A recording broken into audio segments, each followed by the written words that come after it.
దేశంలో యూరియా కొరత ఎక్కడ లేదని బీజేపీ, తెలంగాణలో ఫుల్ స్టాక్ ఉందని కాంగ్రెస్ సర్కారు బొంకుతున్నాయి. మరి ఏ ఎరువుల కేంద్రం వద్ద చూసినా రైతులు బారులు ఎందుకు కనిపిస్తున్నాయి? తిండి తిప్పలు మాని తెల్లవారుజాము నుంచే అన్నదాతలు కిలోమీటర్ల కొద్దీ ఎందుకు లైన్ కట్టాల్సి వస్తున్నది? జోరు వానలోనూ యూరియా కోసం రైతులు ఎందుకు యాతన పడుతున్నారు? కాంగ్రెస్ సర్కారు నిర్లక్ష్యాన్ని ఎండగడుతూ బీఆర్ఎస్ ఆధ్వర్యంలో అన్నదాతలు ధర్నా చేస్తున్నా కాంగ్రెస్ సర్కారు మొద్దు నిద్ర ఎందుకు వీడటం లేదు? తెలంగాణలో యూరియా కొరత రోజురోజుకు తీవ్రమవుతోంది. ఇలాంటి పరిస్థితుల్లో కాంగ్రెస్ ప్రభుత్వం చావు కబురు చల్లగా చెప్పింది.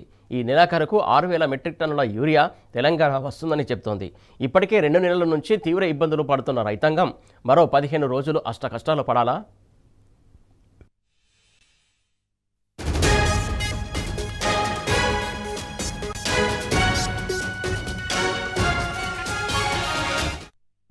ఒక బస్తా కోసం అన్నదాత అరిగోస పడాల్సి వస్తుంది. గంటల తరబడి క్యూ కట్టిన దొరక్క చివరకు ఉత్త చేతులతో వెనుదిరిగాల్సిన పరిస్థితి ఎదురవుతోంది. ప్రస్తుతం వానలు పడుతున్న వేళ డిమాండ్ మరింత రెట్టింపు కానుంది. ఈ పరిస్థితుల్లోనే అన్నదాతలు అగచాట్లో పడుతున్నా సర్కారు పట్టించుకోవట్లేదు. బీజేపీ, కాంగ్రెస్ నాయకులు ఒకరిపై ఒకరు నెట్టుకుంటున్నారే తప్ప పరిష్కారం దిశగా మాత్రం అడుగులు వేయడం లేదు. నిజానికి తెలంగాణ ఆవిర్భావం తర్వాత బీఆర్ఎస్ 10 ఏళ్ల పాలనలో యూరియాకు ఎక్కడా కొరత రాలేదు. ఇప్పటికన్నా అప్పట్లోనే పంటల విస్తీర్ణం అధికంగా ఉన్న తొలి ముఖ్యమంత్రి కేసీఆర్ ముందు చూపుతో అన్నదాతలు ఏనాడు రోడ్డెక్కలేదు. ఆనాడు బీఆర్ఎస్ సర్కారు పంట సాగుకు అనుగుణంగా ప్రణాళికలు రూపొందించి కేంద్రంతో మాట్లాడి యూరియా ముందుగానే తెప్పించి అన్నదాతలకు సరిపడా ఇచ్చింది. కానీ ప్రస్తుతం పరిస్థితి తిరగబడింది. బీఆర్ఎస్ హయాంలో వేసినటువంటి పంటల విస్తీర్ణంతో పోలిస్తే ఈ సీజన్లో వేసింది తక్కువే. అయినా యూరియా అందించడంలో కాంగ్రెస్ సర్కారు విఫలమవుతోంది. రైట్, దీనికి సంబంధించి తాజా అప్డేట్స్ మా కరెస్పాండెంట్ రంగాచార్ అందిస్తారు. రంగాచార్, చెప్పండి. యూరియా కష్టాలు ఇంకా తీరే పరిస్థితి కనబడట్లేదు. ఈ నెలాఖరు కానీ యూరియా రాదని చెప్పినటువంటి పరిస్థితి. సురేష్, మీరు అన్నట్టు నిన్న కాంగ్రెస్ పార్టీ ప్రభుత్వం చల్లగానే ఇచ్చింది. ఎందుకంటే ఒకవైపు ఏమో రైతులు పెద్ద ఎత్తున యూరియా కోసం ఇబ్బందులు ఎదుర్కొంటున్నటువంటి పరిస్థితి సిద్దిపేట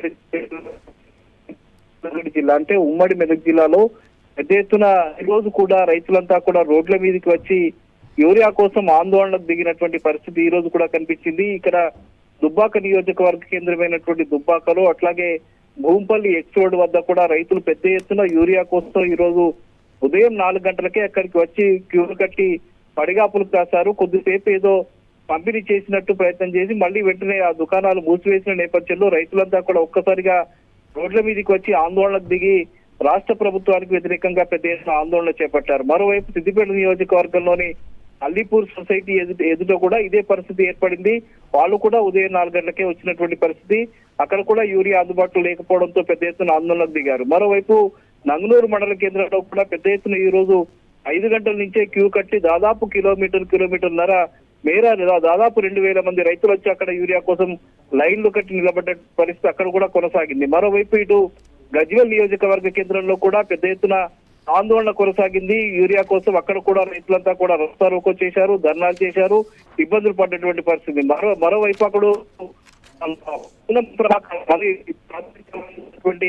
హుస్నాబాద్ నియోజకవర్గ కేంద్రంలో కూడా ఈ రోజు తెల్లవారుజాము నుంచి కూడా రైతులు వేలాది సంఖ్యలో యూరియా కోసం ఆగ్రో కేంద్రాల వద్దకు, పిఎస్సిఎస్ ల వద్దకు నిలబడి యూరియా కొరతతోటి, యూరియా లేకపోవడంతో వాళ్ళు కూడా అక్కడ ఆందోళనకు దిగినటువంటి పరిస్థితి నెలకొంది. మరోవైపు అటు దౌలతాబాద్ మండల కేంద్రంలో కూడా ఇదే పరిస్థితి కొనసాగింది. మరోవైపు మెదక్ జిల్లాకు సంబంధించి చేగుంట, చిన్నశంకరంపేట ప్రాంతాల్లో కూడా రైతులంతా కూడా యూరియా కోసం ఇబ్బందులు ఎదుర్కొని ఆందోళనకు దిగి వాళ్ళు రోడ్ల మీదకి వచ్చి రాస్తారోకోలో ధర్నాలు చేస్తున్నటువంటి పరిస్థితి.